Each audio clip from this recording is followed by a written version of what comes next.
Hello, dear viewers. Today I want to talk about an important piece of legislation that could dramatically, really dramatically, reshape how the United States responds to Russia's full-scale invasion of Ukraine. It's called the Lindsey Graham Sanctioning Russia Act, and it represents one of the most comprehensive attempts yet to cut off the Kremlin's ability to finance its war against Ukraine.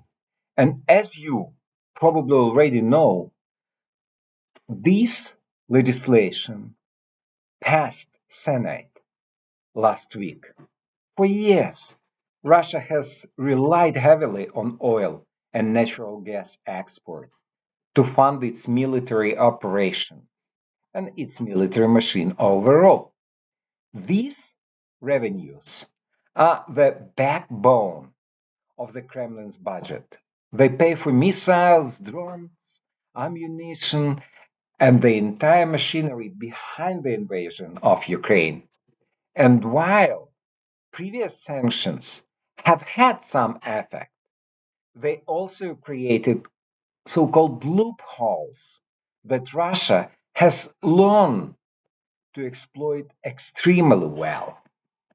One of the biggest problems has been the rise of what's known as a shadow fleet of Russia. Plenty of articles and pieces in mass media about this phenomena.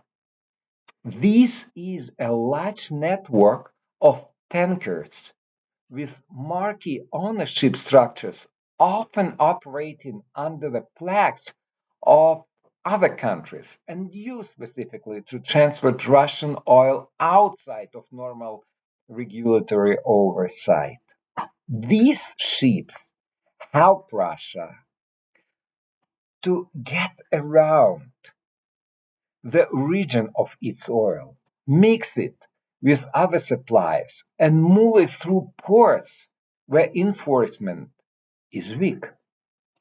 In other words, the shadow fleet has become a major tool for evading sanctions. But here is the key point. Despite the name, this fleet isn't actually hidden. It's not operating in the dark.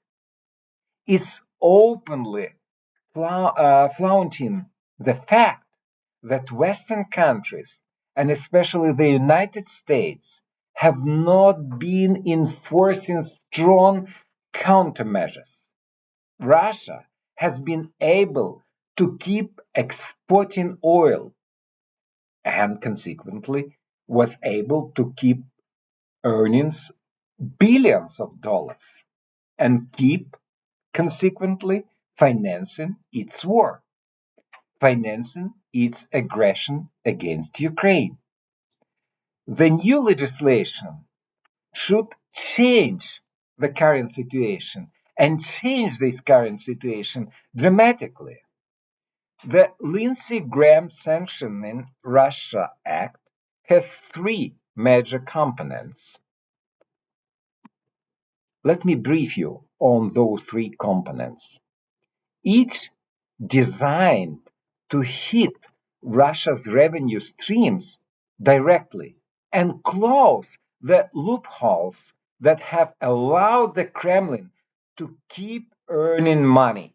First, the bill imposes mandatory sanctions on all Russian companies involved in exporting fossil fuels.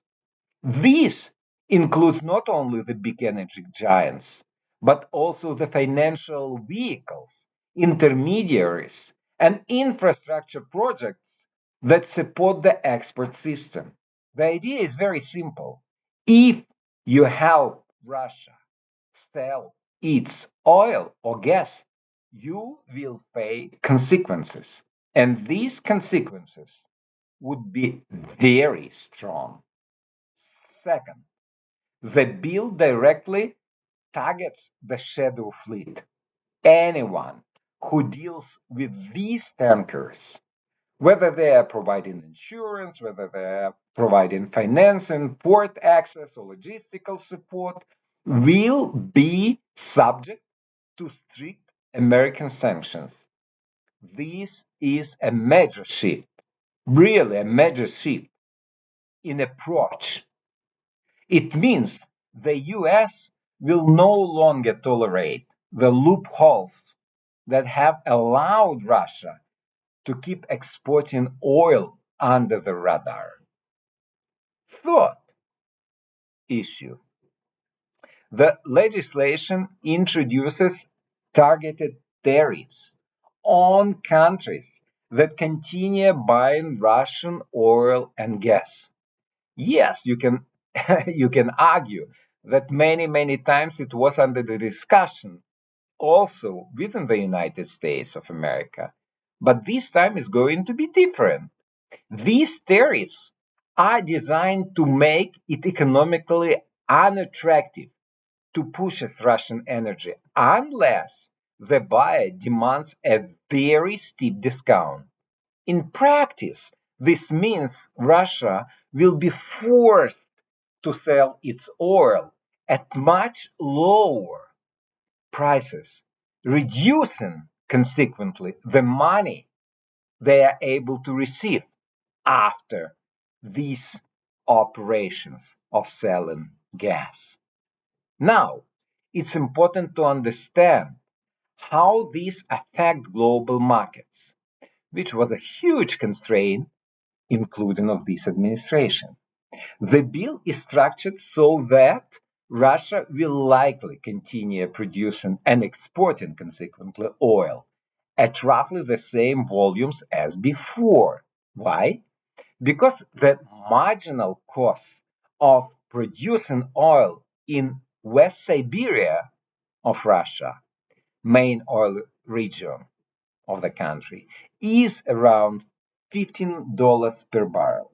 As long as Russia earns even a few dollars per barrel, let's say they will not be able to sell at 20, but they will be still able to sell at $17. It will be pumping. It will keep pumping the oil. The country desperately needs foreign currency. This is a crucial.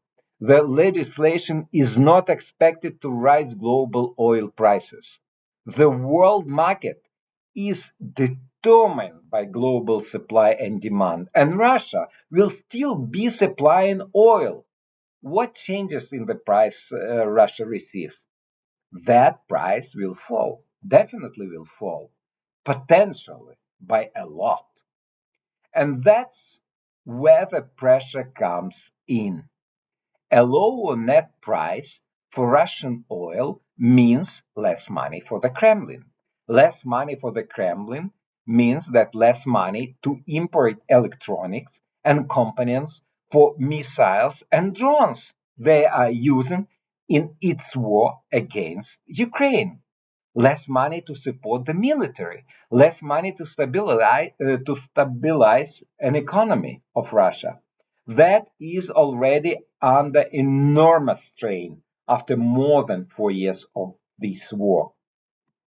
Russia today faces different economic problems: high inflation, high interest rates, growing economic discontent. Its civilian economy is struggling, and its elite is increasingly frustrated.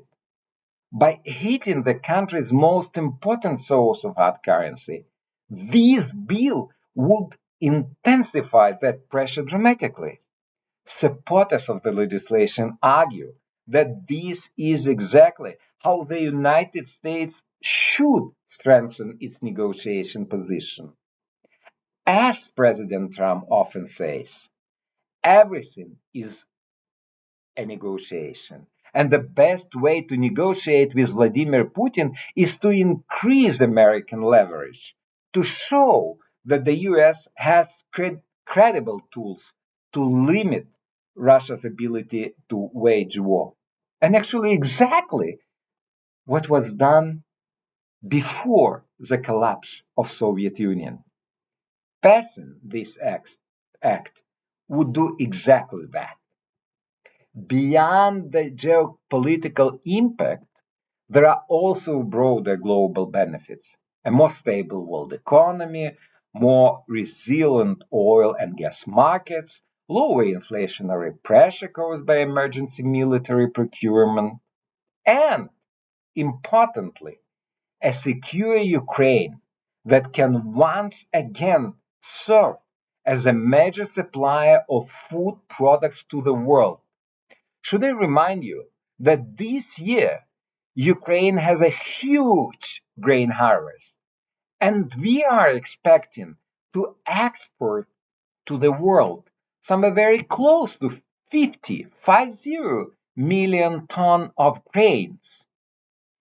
This is a huge amount, which is enough to feed up to half a billion of people worldwide. Think about this number.